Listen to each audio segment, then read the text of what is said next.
Mga kabunyog, mga kababayan, saan man pong panig kayo ng mundo, nasa Pilipinas man po kayo o nasa labas ng bansa, anong oras man po sa inyo dyan ngayon, mga kabunyog, mga kababayan, umaga man po, tanghali, hapon, gabi, mga kabunyog, ang ating pong pagbati sa inyo ng magandang araw, Pilipinas, mundo. Ngayon mga kabunyog, ang ating topic ngayon, ah, hindi maganda ang araw ng mga DDS, ng mga Duterte diehard supporters. Mainit na naman ang kanilang mga ulo. Umuusok ang social media ngayon. Galit na galit sila sa nangyari kahapon, April 28, Sunday. Yan sana yung kanilang kauna-unahang maisog rally dito po sa isla ng Luzon. Kasi yung maisog rally na yan yung tinatawag nilang prayer rally. Ang panawagan daw nila dyan, defend the flag, defend the Constitution. Matindi, ano? Bigla itong mga DDS na nanawagan, defend the flag, defend the Constitution. Ay nung panahon, sila yung nambabastos ng ating flag. Sila yung nambabastos ng ating Constitution. Nung panahon presidente si Duterte. Tapos ngayon, sila ngayon ang nananawagan ng defend the flag, defend the Constitution. Sino namang manhiniwala sa inyo? Nananawagan lang naman kayo ng ganyan kasi magkaaway na kayo ng administrasyon eh. Hindi na kayo kasama sa administrasyong Marcos. Kaya ngayon nag-aaway kayo. Anyway, ibang issue yan. Pag-usapan muna natin itong cancel.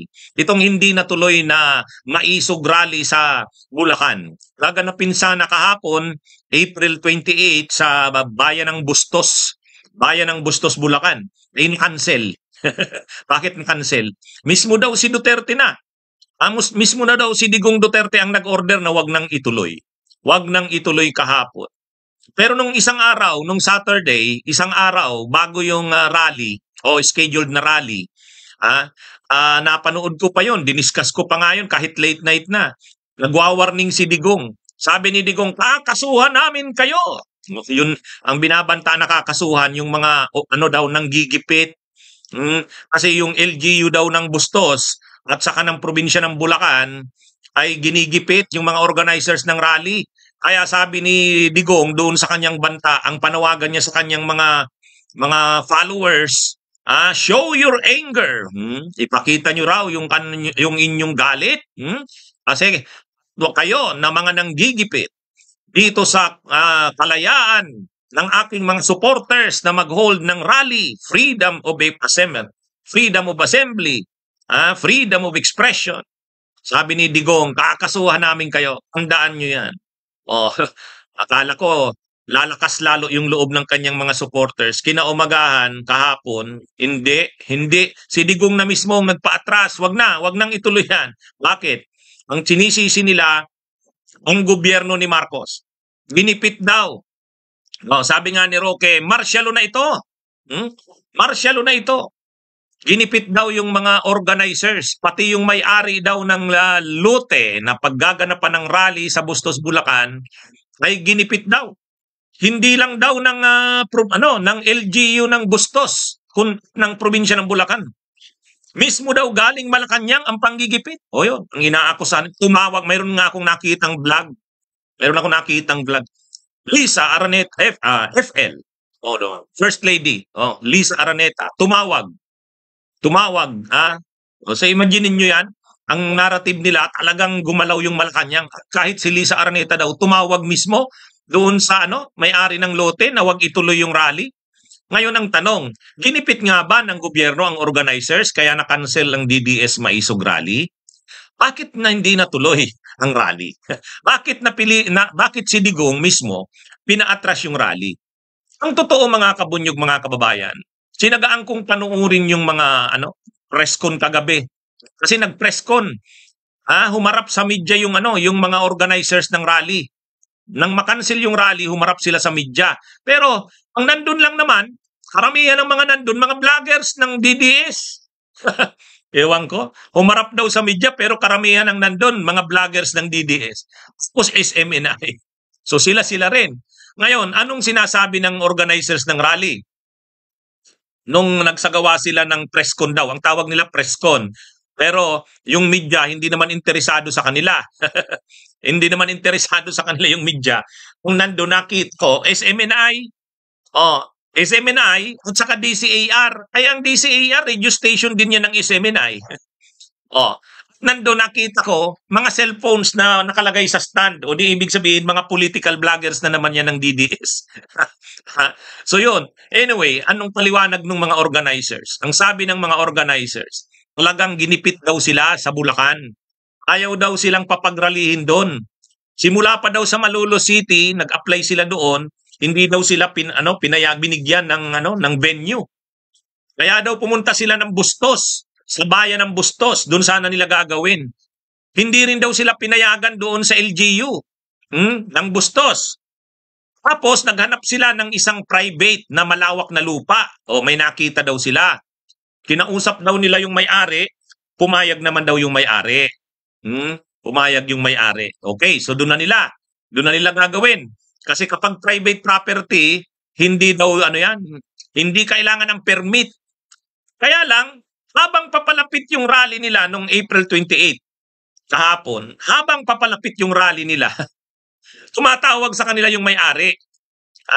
Tumatawag sa kanila yung may-ari. At yung may-ari ng lote, yung kinatawan ng may-ari, kasi yung may-ari yata matanda na hindi medyo may health condition na. Pero yung authorized na representative ng may-ari, tumatawag sa kanila. Sinasabi sa kanila yung problema. Sinasabi dun sa organizers na ang sabi daw ng may-ari, tumawag daw sa kanya yung mga LGU yata o pulis. Sabi ng may-ari, tumawag sa kanya na baka magkagulo yan, pag nagkagulo yan, ikaw ang mananagot. parang pinaalala doon sa may-ari na yan ay private rally. Pero alam nyo naman mga DDS yan, baka magkagulo dyan. Ngayon pag nagkagulo yan, ikaw ang mananagot. Natakot ngayon yung may-ari. Natakot yung may-ari. Kasi imagine niyo, siyempre, iwinarning sa kanya, pinaalala sa kanya na yung rally ay gagawin dyan sa private property mo. Malaking rally yan.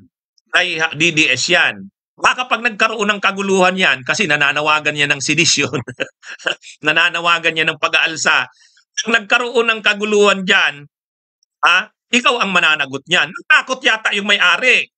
Natakot yung may-ari kasi may kumuntik sa kanya mga autoridad yata ng LGU pinaalala yung role niya na okay, hindi ko pwedeng pagbawalan na magpo-host ng rally na yan kasi private property mo yan, pero pinapaalala lang namin sa'yo, malaking rally yan. Mga DDS yan. Mga maiinit ang dugo niyan. Makikita nyo naman ang mga post sa social media, baka magkaroon dyan ng kaguluhan. Ngayon, dahil private property mo yan, ikaw ang mananagot dyan. Mukhang nagbago yung isip ng organizer. Nagbago ng isip yung organizer. Oo nga naman. Ay di private mo yan.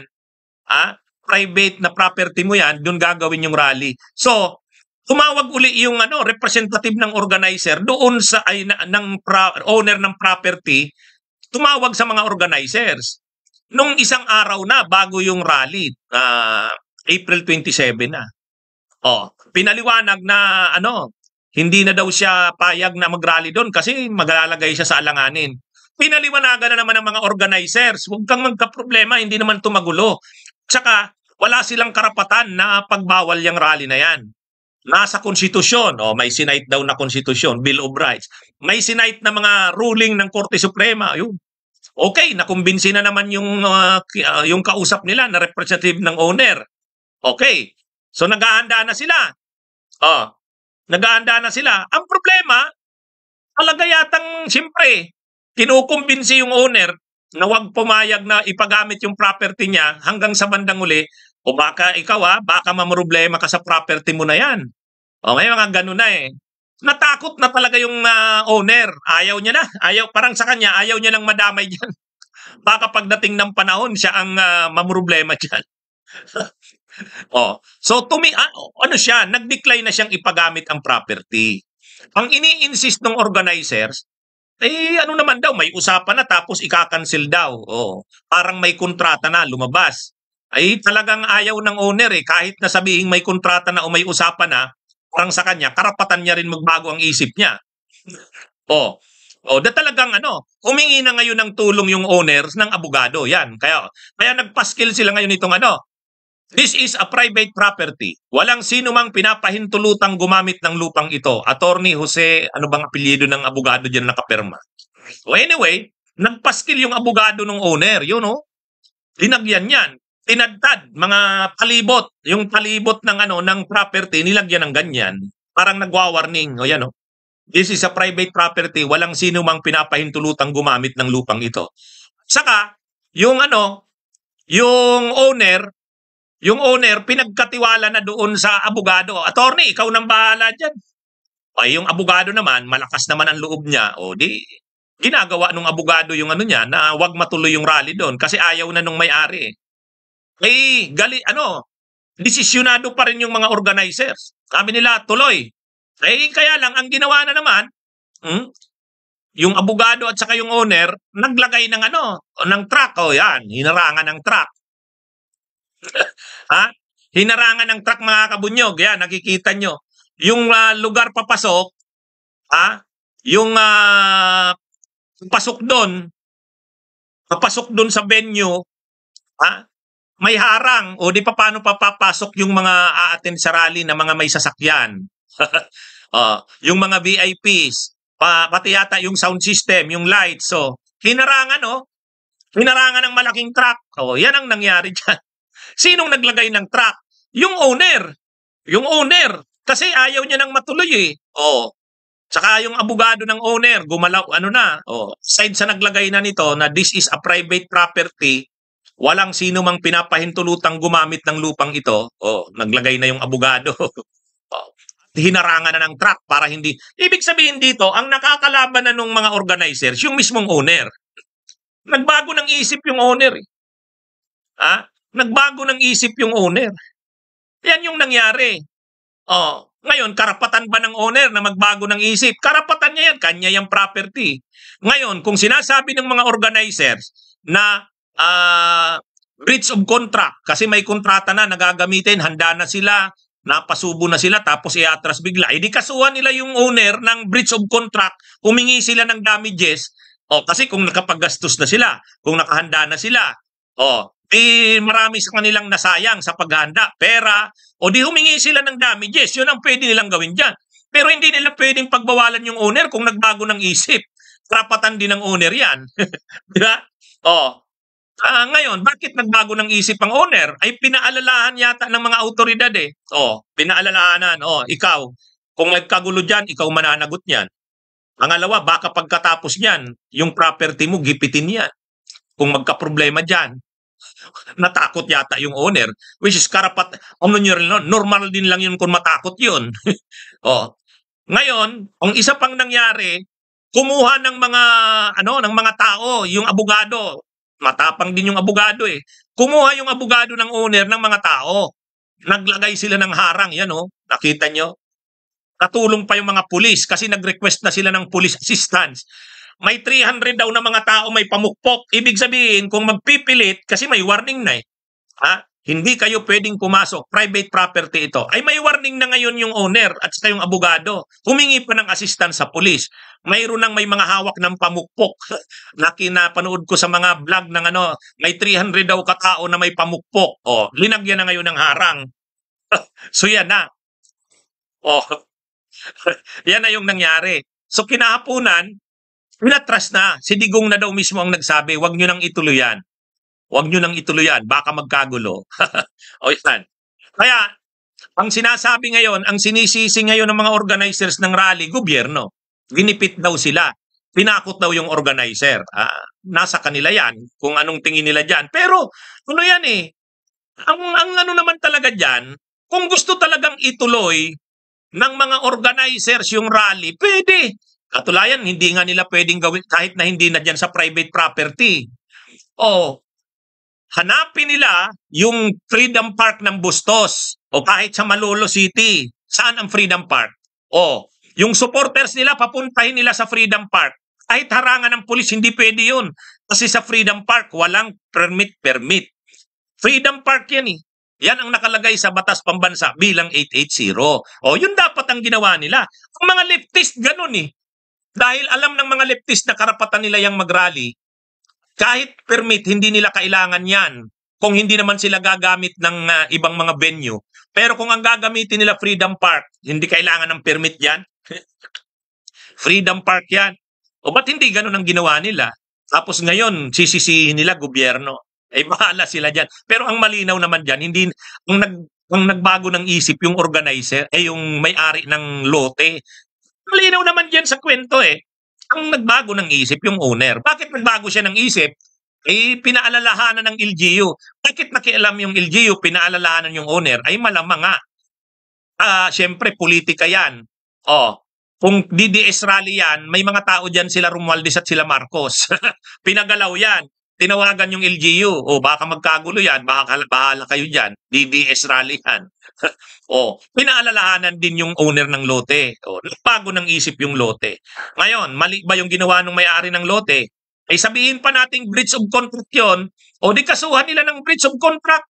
Hinga nila ng damages. Kasi kung nakapaghanda na sila, may mga nabayaran na sila, naggastos na sila, yung organizers. Yun ang pwede nilang gawin. Pero yung karapatan na magbago ng isip, karapatan yan. Kung nagbago ng isip yung owner, ay karapatan niya yan. Pero pwedeng humingi ng damages. Kasi kung gumastos na yung organizers, nakalabas na sila ng pera, ay reimburse nila dun sa owner. Ganun lang yan eh. Kaya lang, kung talagang desisyonado sana yung mga DDS, hanap sila ng venue na hindi kailangan ng permit. Freedom Park yon. Ang problema, hindi naman nila ginawa. Problema na nila yan. Problema nila yan. Anyway, so yan mga kabunyog ang buong kwento niyan. Yan ang paliwanag. Yan ang sagot dyan sa tanong, ginipit nga ba ng gobyerno ang organizers kaya na-cancel ang DDS Maisog Rally? Okay, so sige mga kabunyog, mga kababayan. Yan po ang ating tinalakay ngayon dito sa Magandang Araw, Pilipinas, Mundo. Bunyog, bunyog, halikan na kasama ka. Bunyog, kapag buklod ay may pag-asa. Luzon, Visayas, Mindanao, isa ang pananaw. Sa bagong Pilipinas ang bunyog isisigaw. Bunyog.